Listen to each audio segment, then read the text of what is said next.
Vamos lá, estou me chamando até de Faustão aqui. Eu quero fazer uma pergunta aqui para aliviar a barra aqui com a galera, que só tem, obviamente, os caras do Renato, é a grande maioria aqui.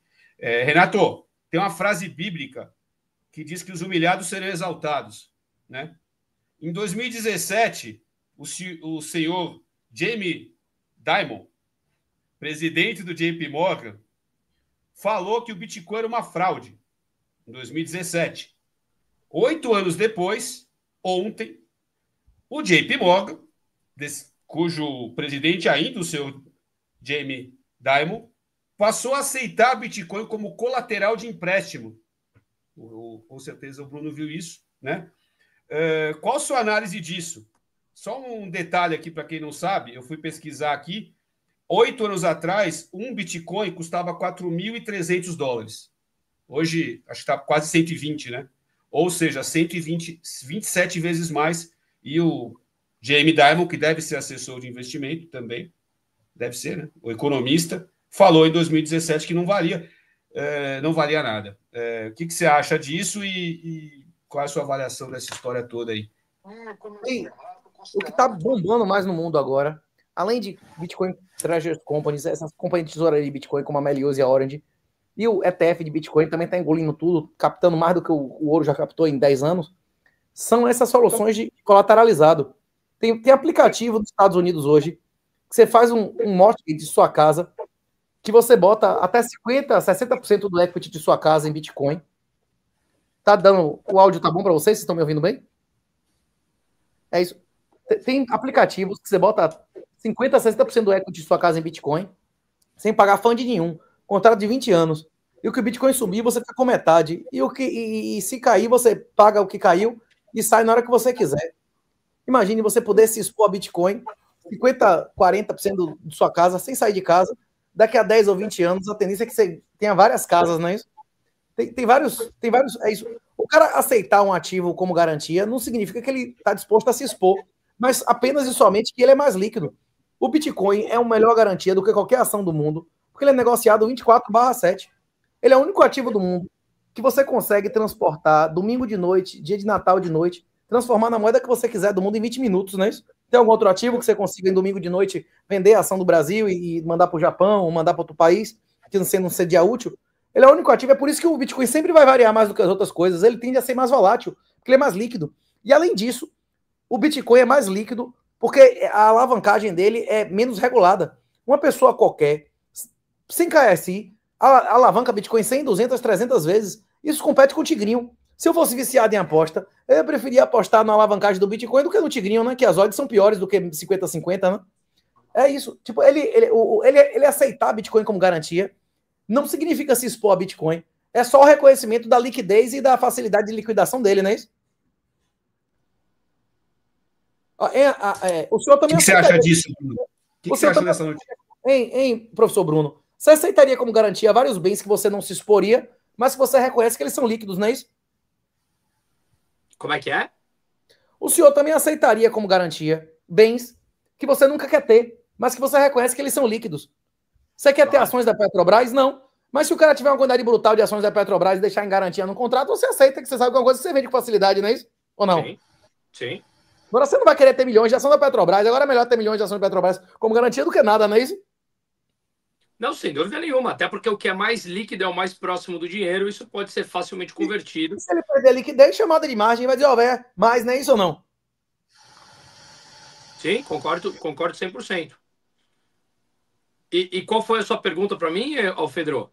A sua pergunta é em relação a essa mudança no mercado, que agora o JP Morgan passa a aceitar Bitcoin como colateral. Eu acho que reforça, acho que o Renato já respondeu tudo, só para dizer o que você acha disso. Você concorda? Cara, vamos lá. Eu acho que, de novo, todo mundo tem que... Não precisa condenar a pessoa porque ele lá atrás não acreditava e mudou de ideia, cara. A tese foi mudando, ela foi evoluindo. Ou seja, o Jamie Dimon é um cara que, assim, convenhamos, ele tem uma carreira que poucas pessoas têm no mercado financeiro, entendeu? Você não vai tirar o brilhantismo dele porque lá atrás ele não acreditava numa tese e essa tese acabou se concretizando e ele acabou aderindo. Eu prefiro caras que assumem que lá atrás erraram, se converteram a uma tese que agora se comprova correta e ele veio atrás e entrou na tese. O que seria errado seria... E o Warren Buffett, uma carreira 3 vezes maior, o dobro do rendimento e errou tudo de tecnologia, entrou na Apple na hora errada, entrou na BioID na hora errada, não é isso? Você recusou o Bitcoin durante 10 anos. Você vai dizer que tudo que Buffett fez durante 70 anos não vale porra nenhuma? Claro que vale, botou pra fuder. Quantos caras bateram o mercado décadas como ele bateu, não é isso ou não? Hein? Exato, não, ele bateu a S&P desde lá de trás de uma maneira como ninguém fez na história. Então, gigante. Mas volta naquilo que eu falei, você não vai conhecer de absolutamente tudo. Eu criticaria aqui o Jamie Dimon, por exemplo, se ele tivesse comprado agora Bitcoin e continuasse falando. Ah, não, é ruim. Na época, ou mais. Ele fez essa merda e ele comprou no escondido, não é isso?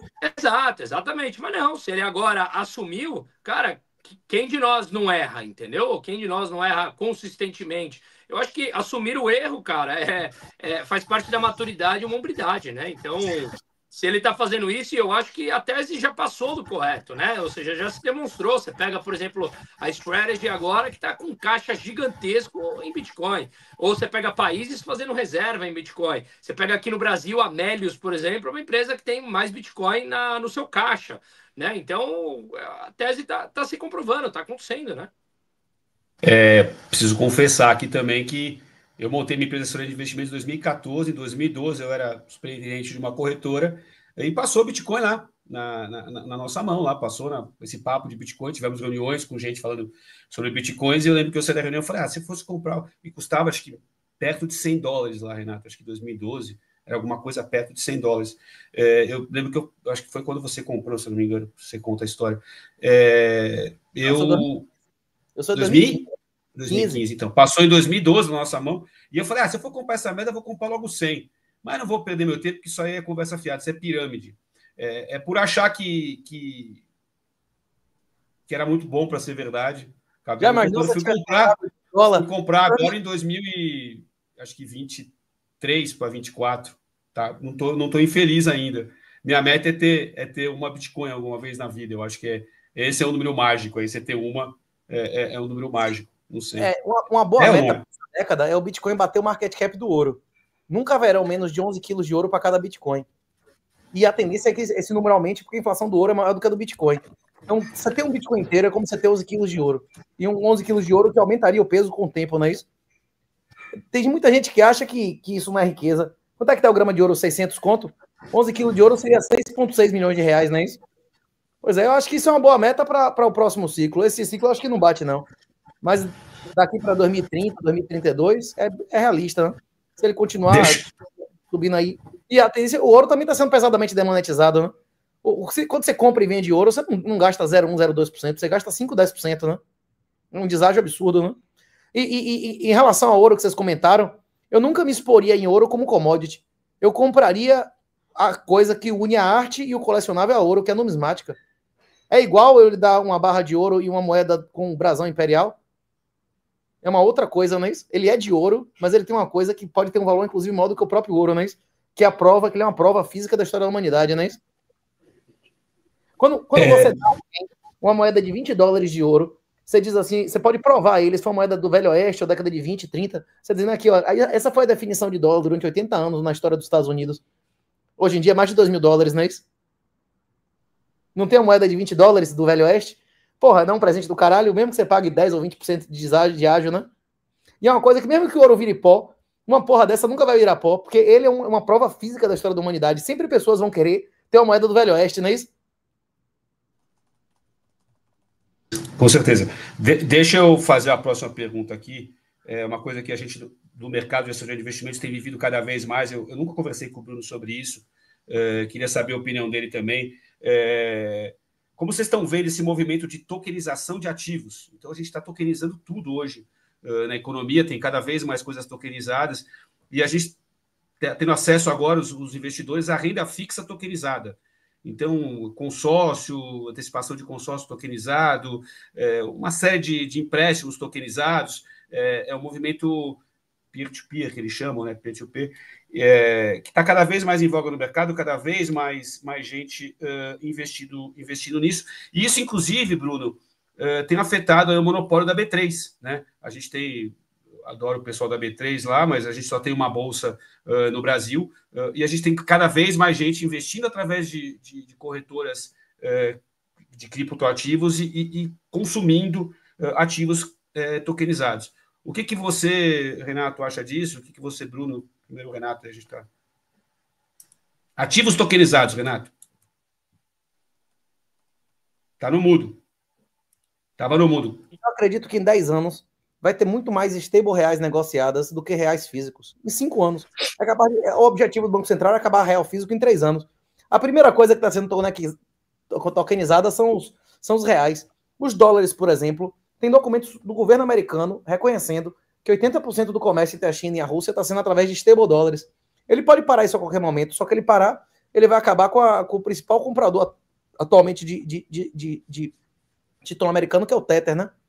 É isso. A tendência é tokenizar tudo. Inclusive, eu acredito que em 10 anos vão ter mais ações e índices e dólar stables hipercolateralizados, algorítmicos, do que bancários. Vão ter, como hoje em dia tem mais futuro negociado do que presente, vão ter mais sintéticos de ações negociados do que ações. Vão ter mais sintéticos de índices negociados do que índices. A Kraken, por exemplo, você compra e vende a porrada de ação, a porrada de índice. Você não está comprando porra nenhuma em corretora nenhuma. Você está comprando um token que pode ser negociado sem você fazer compliance nenhum, sem você botar nome de porra nenhuma em lugar nenhum. A tendência é essa. É através de Liquid, de Lightning, de DeFi, de smart contracts, o cara poder se expor aí de maneira totalmente desregulada, sem pagar custódia, corretagem, porra nenhuma. Como você vê isso aí, Brunão? Esse movimento de tokenização de ativos e outras corretoras negociando esses ativos fora da bolsa? Qual o cuidado que a gente tem que ter? O registro na CVM, que a corretora que eu conheço, que eu trabalho, tem registro na CVM. Como é que você vê isso tudo, cara?